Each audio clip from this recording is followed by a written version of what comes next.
So the Chinese Grand Prix is just around the corner. Who's going to take pole? Who's going to win? We're going to find out very soon. But these are our predictions for the Chinese Grand Prix. I'm James.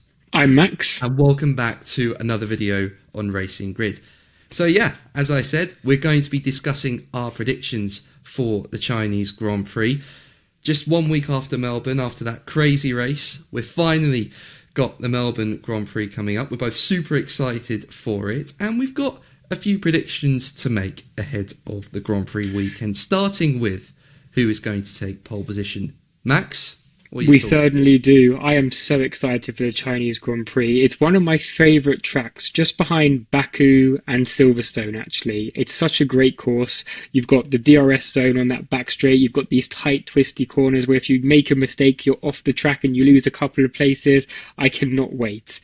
But in terms of your question, James, from who's going to get pole, I was wrong last week in my predictions. I thought Leclerc was going to get pole. This week, I think it's going to be Oscar Piastri. He was so strong in Australia.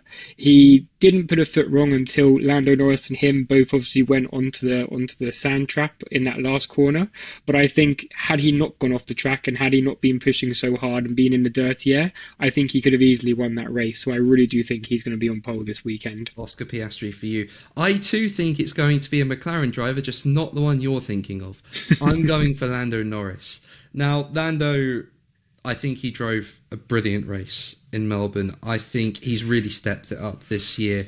And I think you look at China last year when that McLaren car wasn't at its best, Lando Norris still got a sprint pole position in changeable conditions.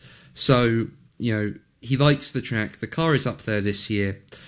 I think Norris is going to get pole. So, yeah, I think we're both right in the respect that McLaren, are probably going to get a pole position. We just think different drivers. Absolutely, which is always going to make it interesting when we come to visit this next week before the next couple of races and see what happens. Be someone else other than McLaren. probably going to be Carlos Sainz who wins, who gets some pole probably. You've got to stop with your obsession about Carlos Sainz, man. Right, we've done our pole position. Who is going to win the Chinese Grand Prix? I'll start this time, and I'm going to say it's Lando Norris. Now, I think this weekend is going to be a dominant one for Lando. Now, this weekend's actually a bit different. We have a sprint weekend, and I actually think that he's going to take sprint pole, sprint win. As I said, he'll take pole position for the race, and I think he's going to win the Grand Prix. As I said, China last year, he performed really, really well in qualifying, and that was when the car wasn't at its best, and the car's up there now.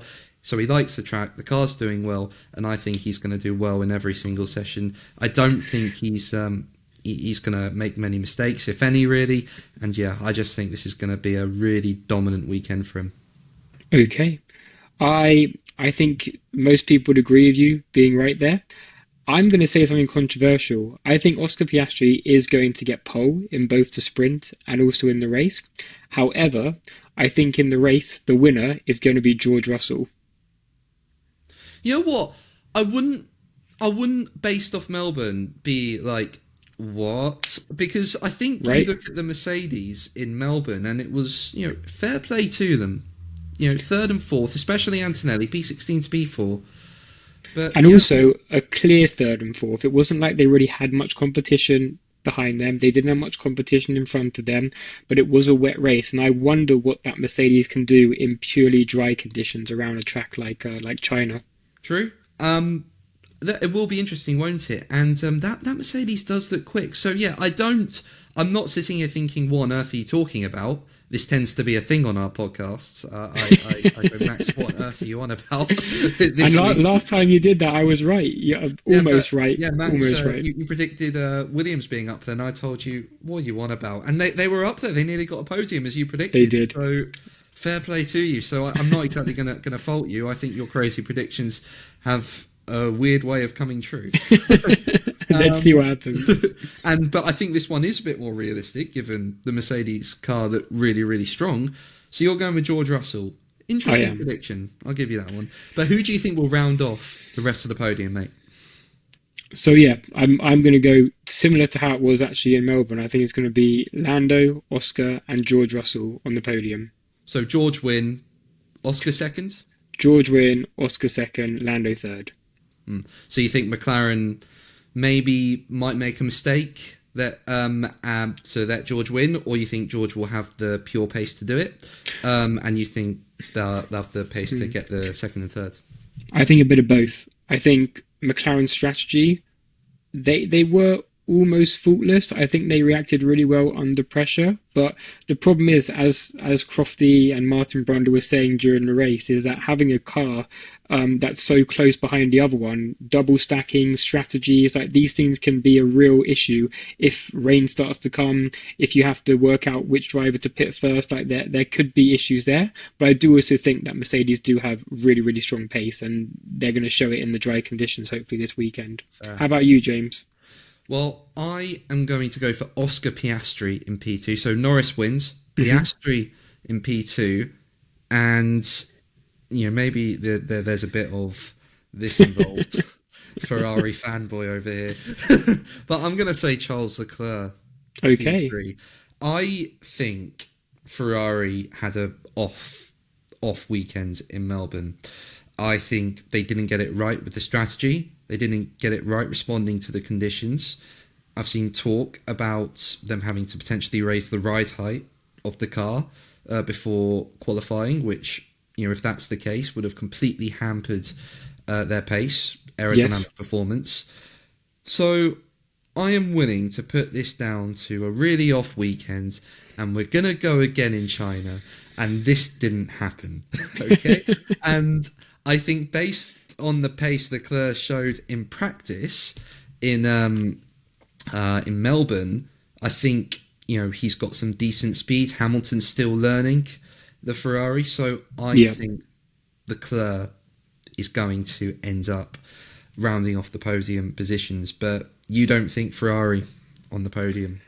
I don't know. It's really hard to say after their first performance and their strategy as well, and the constant talking in Lewis Hamilton's ear, maybe putting him off from his strategist.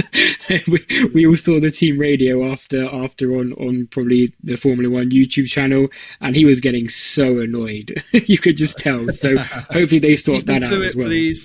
Just leave me to it, please. Absolutely. He's understanding why Ferrari are the strategists they are. Best radio message. I think I was so upset when I heard it because I'm a Ferrari fan and I just want them to do well. But when I heard, there's a leak in my car, it feels like there's water in my car, it must be the water. Obviously. And Charles's response of, yep, we'll add that to the words of wisdom. It still makes me laugh, man. But, right, but I do think Ferrari can bounce back. And that is why when we move on to our next segment, biggest nice surprise, I'm going to say it's Ferrari. Okay. I think there was very high expectations for Ferrari going into Melbourne, and we go into China. Now there's very low expectations given what we've seen. Yes. And for all the reasons I've just outlined, I think they're going to bounce back, and I think it's going to be a nice surprise, especially for someone like myself to see. So I'm going to say Ferrari as a team are going to they're going to provide a nice surprise for us. Okay. My nice surprise is I want Williams to come 6th and 7th in this race. Do you think they will? They have the pace. They certainly have shown that car is competitive. We didn't know through practice, we saw them up in the timesheets, but we had no idea whether it was their fuel loads. And then qualifying happened, and we just know that they do have the pace to compete in the top 10 positions now. So that would be a nice surprise for me to see both Williams in the points and just kind of start to run away with this points advantage and really try and cement potentially 5th or 6th in the constructors already. I think they're on track for 5th if they can, and I don't see why they can't. On top of their their clear aerodynamic progress from 24 to 25, China's got that really long back straight. It's going to be really hard to get past that Williams. So rapid, and if they get in the DRS as well of a car, they are getting past. China's always been strong in the DRS zone, but if a Williams gets in the DRS, they are going to get past on that straight 100%. I think Williams, I I agree with you. I think They're a Williams threat. have a good weekend, but you think they're going to be your nice price. You can't do this every week, by the way. Though, say Ferrari, No, no. say Oh. Williams are going to be your nice surprise. I know it's nice being them up there, but if it becomes consistent, I know. If it becomes consistent, yes, it's no longer a nice surprise. yeah. It's then just a I'll standard. let I'll you have to have it change for that this up. weekend. I'll All let right. you have it. But we'll That's move on good. to our final prediction for the Chinese Grand Prix, and that is worst performing team. And unfortunately, I'm going to have to give this one to Haas. I mean, my goodness me, that team was absolutely nowhere They were. in Melbourne. I was so shocked. You know, they had a really good start to 2024. I think they had a good 2024 season on the whole. But 2025, they've gone back to old ways. They've gone back to the Günther Steiner era.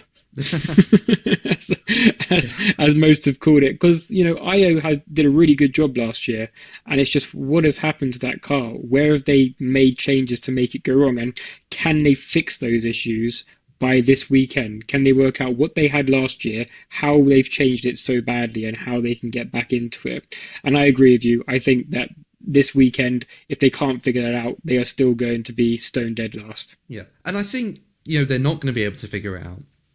It's a week. It You're is not a going to be able week. to do anything in a week. You can have all the data in the world. You're not going to be able to fix something like that in a week, because it is quite clear that car needs a turnover. That's not happening in Absolutely. 7 days.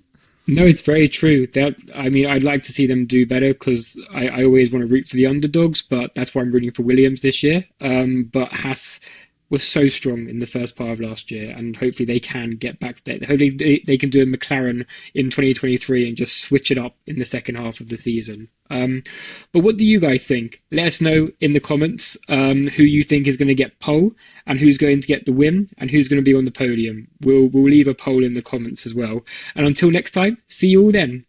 Take care.